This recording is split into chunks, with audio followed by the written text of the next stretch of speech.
ઓખોનો રતન ના હોય તો નવો નખઈ જોય પણ મોન હું વિચાર છે એ કોઈ ના જોણી હકલ્યા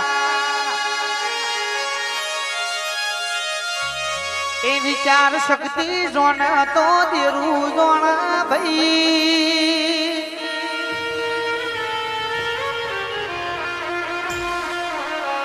એ આઠ પગ તૂટ્યા હોય તો ટોકા દેન થઈ જોય એ વિચારવાની શક્તિ હજુ સુધી કોઈના આઠે આવી નહીં ને આવશે નહીં